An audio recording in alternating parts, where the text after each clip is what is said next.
ستا دغه انفرادي اعمال دا دې لپاره نه دي چې دا عمدغه ایت مقصد دې عمده لپاره نه استا اصل کار دا دی چې دا کم دین تخپل کړي دی د دې په باقاعده نفاذ وکي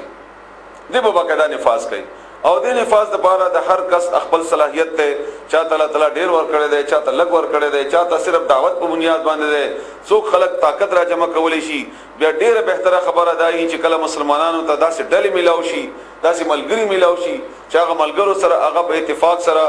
بیا د هغه ملګرو امیر د هغه مشران هغه به د دې قابل وي چې خوش قسمتي وي هغه خملاو شي هر چانه د هغه صلاحیت بنیاد باندې کار والی هر چانه د هغه صلاحیت بنیاد باندې کار والی څوک به پکې دینی صلاحیت لري د علم څوک به پکې صلاحیت لري د جهاد څوک به پکې صلاحیت لري بل ته د ورکولو څوک به صلاحیت لري بل ته صرف د دعوت ورکولو او دغه د نظام بجاری خو مقصد په بنیادی طور باندې د دې دین د لپاره اقامت یعنی دا د قائم شي دا د نافذ شي د دې نفاذ بنیاد باندې د لفظي معنی چې کومه ده د دین هغه تاسو ته معلومه ده هغه د ټول ژوند تیرولو ټولې طریقې ته ویل کی او اقامت چې کله یو شی مادي تور باندې وي د سید ودرولو ته ویل کی او چې کله دا د نظام په صورت کې وي نو د دین نفاذ کول بیا مراد دي حکم دا د الله تعالی طرفنا چې دا دین به تاسو نافذ کوئ او اندې د پر الله تعالی رسول الله صلی الله علیه و سلم دراستول مقصد هم الله تعالی همدغه غنل دی مونږ ته حکم کړی دی هو الذی ارسل رسوله بالهدى ودین الحق ليظهره على الدين كله چې هغه دا دین غالب کی په نور ټول دینونو باندې په ټول طریقو باندې د دې دین هغه نظام نافذ وي ان اقیم الدین دا چې قائم کړي دین ولا تتفرقوا او تاسو بیل مکی گئی اختلاف مکوي په دې دین کې او دې لپاره اسانه طریقه دا ده چې کله ته دین کار کوي نو دین کار هی کې بتا د لپاره نور خلق په مخالفت کې راځي تب یو طریقه وي د بل طریقه وي بل طریقه وي څوک به تبلیغ کوي څوک به جهاد کوي څوک به دعوت کوي وغیرہ اسانه طریقه دا ده چې بل مخالفت مکو بس دا اسانه طریقه ده د بل کار مخالفت مکو کستا کار تا ته ډیر زیات خخکاری دا بستا صلاحیت وی دا بستا الله تعالی طاقت در کړی وی تا ته الله تعالی موږ پوهه در کړی وی نو بل څوک چې د دین هرغه کار کوي چې هغه دین کار کې لګیا دی دغه مخالفت مکو بدا اسان اصول دادي نو بیا به دین کې تفرقه بر ناراضي فرقه پرستی او یا د کم چې موږ په ډلو کې تقسیم شویو دا به بیان کیږي ان شاء الله فيه بدی کې کبرا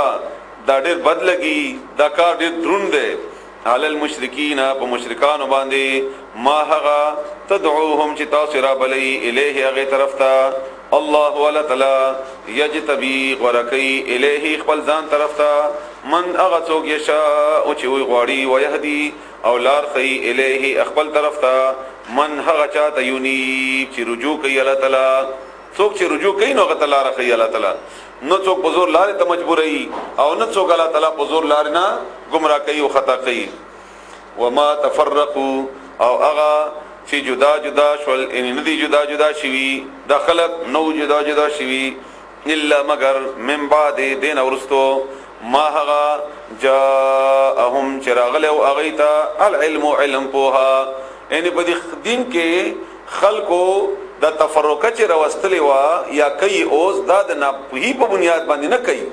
دا علم ورته غلط دی او بیا کوي اولی کوي بغیم بینهم وجد زدنا وجد سرکشینا یو بل سره د نه لګي دونا او دې بنیاد باندې دی بل شي او دا تقریبا زمونږه مذهبي فرقه مذهبي ډلې جوړ شي باندې بنیاد په ټول خپويږي چې دا بل کم کار کوي دام صحیح ده دام ضروری ده دا چې کم کار کوي دام ضروری ده دام صحیح ده دا چې کم کار کوي دام ضروری ده دام صحیح ده خو هغه باوجود هغه خپل کار دغه خو هم وایي او هغه خپل کار چې کم ده هغه ابل کار مخالفت هم کوي نو بل کار مخالفت مکوا علم راغله ده تا ته علم نه بعد دا کار دوی کوي بغیم بینهم وجد زدنا خپل مانس کی ولولا کلمتون کچیر نوې حکم د الله تعالی سبقت چې مخکنا تیر شوی دی من ربک اسم ربک استاد رب طرفنا الى اجل تریونټی پوری مسمن مقرر لقضیا نو فیصله بشي وي بینهم د دې په منس کې خو مخکنا الله تعالی وخت مقرر کړی دی هغه وخت مقرر دو پوری به انتظار وي کله چې هغه فیصله وشي نو الله تعالی به دغه مطابق هغه کار وکړي چې کوم فیصله کړی وان الذين او بشکا کسان اورث الكتاب چې وارثان جوړ شول د کتاب چې غي تور کړل شو کتاب من بعدهم تدین ورستو لفی شکن اغی پشک دی منه دا غنا مریب مضبوط شک سخت تردد شک مضبوط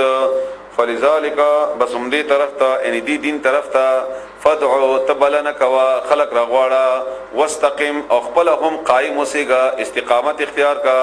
کما لک څنګه امرتا چې حکم کړی شوی دی تا ته ولا تتبع او تپروي مکوا اهواهم د دې خواهشاتو وقل او يا امنتم ایمان راوړې دې بما په هغه کتاب انزل الله چې نازل کړی دی الله تعالی من کتاب اند کتابنا بما په هغه شی انزل الله چې نازل کړی دی الله تعالی من کتاب اند کتابنا و امرت ما ته حکم کړی شوی دی لعادل چې انصاف کما بینکم استاس په منځ کې الله الله تعالی ربنا زمونږ رب دی وربکم استاس هم رب دی استاس هم پروردگار دی لنا مونږ د پاره اعمالنا زمونږ عملونه دي ولکم او تاسو د پاره اعمالکم تاسو عملونه دي لا حجه نشته دلیل نشته جګړه نشته بحث مباحثه بیننا زمونږ په منځ کې و بینکم تاسو په منځ کې الله ولا تعالی یجمع رجم بکی بیننا مونږ ټول ان مونږ په منځ کې دا ټول براجم کی و الیه المصیر او د الله تعالی طرف ته واپس لل دي والذین وهکسان یحاجون چې جګړه کوي فی الله د الله تعالی مبارکی من بعد ورستو مستجیبا ورستو د اغنا چې قبول کړل شو د له د اغه د پاره یعنی د اغه خبره منلې شوی د اغه نه بعد حجتهم حجت د اغوی داحدة باطل ده پس ده ناکام ده ان یو ری چې د الله خبره قبول کړي شوی ده داغه فرمان منل کړي شوی ده منل شوی ده تسلیم کړي شوی ده دین ورستو دی بیا دلیل نه پیش کړي او دا په دې خپل ځان باندې هم گوادي او دا خلق هم په گوادي او الله تعالی په هم گواده الله په گواده نو دینه بعد بیا د چې دلیل پیش کړي نو ظاهر خبره ده چې تا یو په خپل خبره اومنه تسلیم کړل شو اغه نه بعد بیا بهانه کوي چې نه داسې نه ده عند ربهم د دې رب سره وعليهم وبدوی باندې غضب غضب ده ولهم او دې د پار عذاب ده شدید سخت الله ولا تعالی الذي غزات انزل چرازل نازل کړي ده الکتاب کتاب بالحق پرشتیا سره والميزان میزان تلا یا مراد قانون ده لکه چې قران کریم باره کې الله تعالی په سورته حدید کې مونږ کرانګي فرمایي چې دا قران کریم صرف د تلاوت او د احکامات او یا د صرف د تلاوت او د باندې ځان د پیولو کتاب نه ده دا باقاعده قانون دی د قانون کتاب ده او یا اشاره ده عقل د پاره چې عقل سلیم او تویل کیږي درست عقل صحیح فکر چا به دې باندې پويږي بعض خلکو معنی د عقل سلیم کړي دا او بعض خلکو معنی د میزان کړي دا خدا دواړه د یو بل د پاره دلیل دي دواړه یو بل د پاره لکه څنګه چې عبد الله ابن عباس رضی الله تعالی عنهما فرمایي چې میزان یعنی عدل هغه حکومت چې هغه اسلامي عدالت په بنیاد باندې قائمي دا او قران دا په خپل منځ کې یو بل د پاره لازم او ملزم دي قران بغیر د انصاف د هغه حکومت نه د هغه اقتدار نه چې باغې کې انصافي هغه نه بغیر نه مکمل دي او هغه عدالتونه چې هغه په دنیا کې د انصاف دعوه کوي هغه بغیر د قران نه مکمل دي دا یو بل سره تکمیل کوي دا یو بل د پاره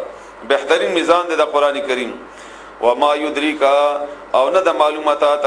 تنه د درک کړي لعل ساعه چې کې دیشي قیامت قریب نږدې وي تا د قیامت باره کې معلومات نشته یستعجلوا دوی تندی کوي زرغواړي بها اغا الذين اغا کسان لا يؤمنون چې ایمان نه راوړي بها باغ باندې ان حیرانی خبره ده